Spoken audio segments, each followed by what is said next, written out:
Hello guys, good morning. आप सभी का स्वागत है मेरे इस यूट्यूब चैनल पे।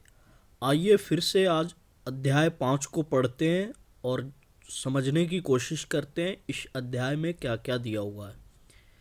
अध्याय का नाम है शक्ति के प्रतीक के रूप में वास्तुकला, किले एवं धार्मिक स्थल। इसका मतलब क्या है, तो आइए समझते हैं। शक्ति के प्रतीक मतलब पावरफुल होने का एक तरह से सिंबल।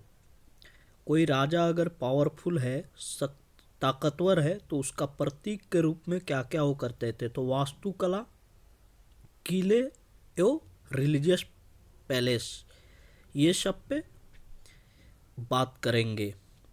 मुख्यमंत्री बिहार दर्शन योजना के अंतर्गत बच्चे अपने विद्यालय से शैक्षणिक परिभ्रमण पर बोध गया पहुंचे। वहां सबसे पहले उन्होंने विश्व प्रसिद्ध महाबोधि मंदिर को देखा, जिससे वे बहुत प्रभावित हुए। उनमें से कुछ बच्चों ने अपने शिक्षक के सहयोग से मंदिर निर्माण की शैली में संरचना यानी स्ट्रक्चर, उसमें प्रयुक्त सामग्री का मतलब यानी जो भी मटेरियल यानी सामान जो यूज हुए, निर्माता के उद्देश्य यानी जो भी निर्माण करवाया उनका उद्देश्य क्या था उस चीज़ को बनाने के लिए, उसका काल यानी उसके टाइम फ्रेम इत्यादि से संबंधित प्रश्न पूछे। देखिए यहाँ पे एक स्टोरी बताई जा रही है कि मुख्यमंत्री बिहार दर्शन एक योजना है, जिस योजना के अंतर्गत क्या होता है, बच्चे को विद्यालय से शैक्षणिक परिभ्रमण पर ले जाया जाता है, जिसमें बोध गया ले गए लोग।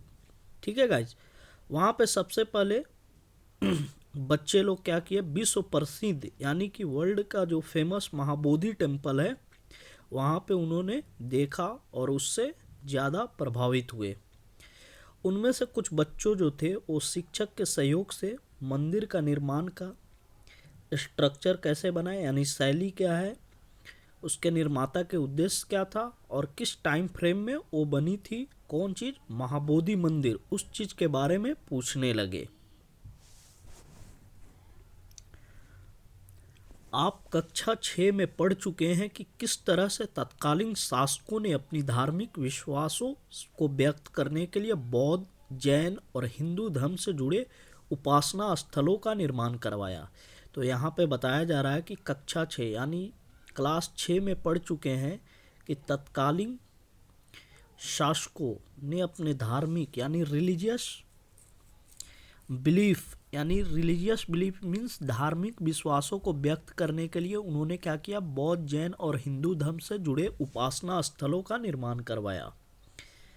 मध्यकालीन शासकों ने भी इन्हीं विचारों से प्रेरित होकर स्थापत्य कला के कई नमूने निर्मित करवाया। यानी मेडिवल पीरियड में जब मेडिवल रूलर या किंग जो आए, उन्होंने भी यही विचार को देखकर प्रेरित होकर उन्होंने भी बहुत सारे नमूने निर्मित करवाया।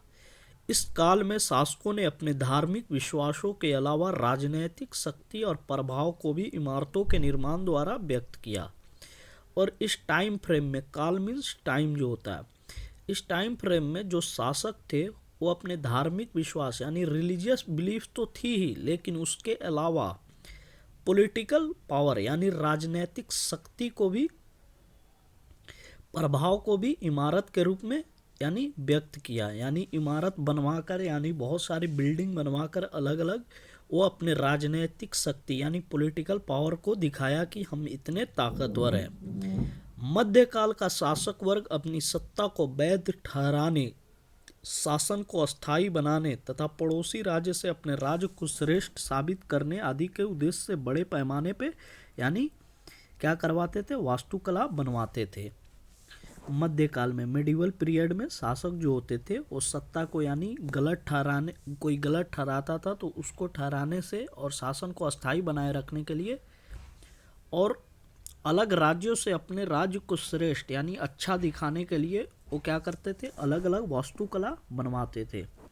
ये है महाबोधि टेम्पल।